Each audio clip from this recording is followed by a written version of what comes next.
Bonjour et bienvenue pour ce nouvel épisode du Cinéma est partout où nous allons parler une fois encore, et oui, de politique américaine.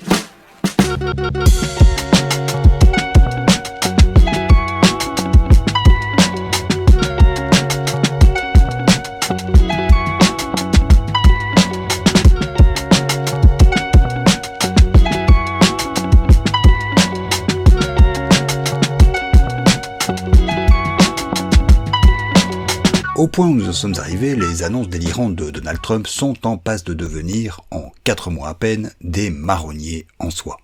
Il n'y aurait donc pas lieu de commenter outre mesure le message posté par l'hôte de la Maison-Blanche sur son propre réseau social, dans lequel il annonçait vouloir taxer à 100% tout film tourné en dehors des États-Unis.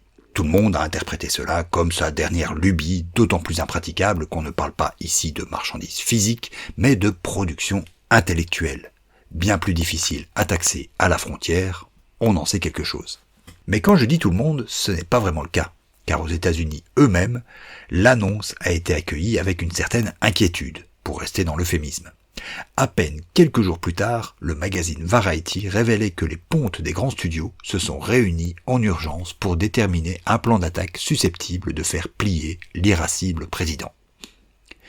Car, comme toujours, les annonces farfelues de Trump peuvent servir, à minima, de thermomètre des crises que traverse son pays. Et là, depuis cette annonce, c'est toute une réalité qui se révèle au grand jour. On découvre ainsi que l'État de Californie est en pleine panique, voyant son industrie audiovisuelle se déliter et ses studios emblématiques se vider, au point qu'elle est en train de faire passer une loi qui portera à 750 millions de dollars les incitants fiscaux qu'elle accorde pour les productions tournées sur son territoire, soit près du double de ce qu'elle accorde aujourd'hui. Et c'est vrai que les chiffres ont de quoi alarmer. La Californie compte une baisse de plus de 25% de jours de tournage depuis la période pré-Covid.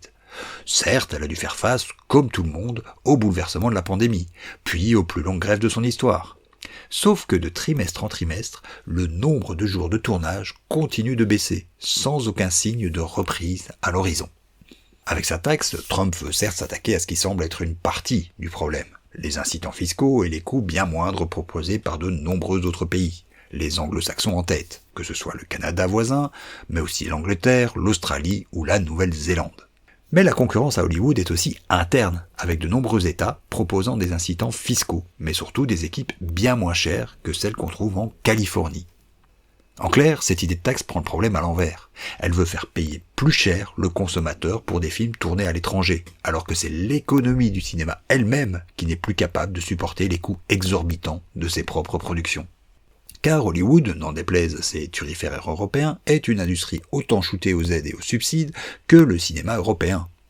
Si elle tourne, monte et produit ses effets spéciaux à l'étranger, elle continue à vendre ses films, pour au moins 50% de son chiffre d'affaires, à un public américain. En d'autres termes, les incitants fiscaux des autres pays profitent plutôt au cinéma américain. Et toute taxation, aussi floue et impraticable soit-elle, affectera d'abord et avant tout le cinéma américain, bien plus que le cinéma d'auteurs étrangers, vu uniquement par une fraction de la population américaine. Pour eux, sauf peut-être pour la France, le marché américain ne représente qu'une infime partie de ses exportations. Mais alors, d'où vient cette idée saugrenue de tenter, par ces moyens d'un autre temps, de ramener la production de films à Hollywood? Qui souffle à l'oreille de Trump?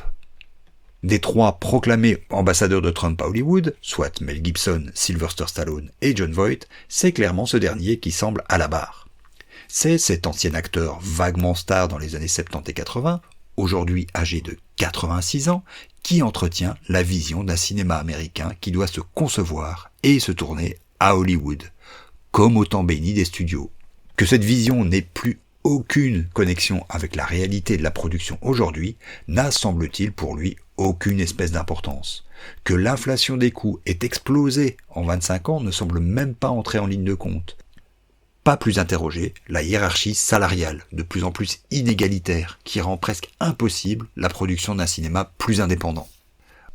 Hollywood ne reviendra pas à son âge d'or. En tous les cas, pas par une taxe, mais en affrontant ses vrais problèmes. Et ils sont nombreux. Les grèves n'ont pas résolu les problèmes sociaux criants. Quant à la créativité, elle est bridée par des budgets devenus intenables et par le manque de renouvellement des élites dirigeantes.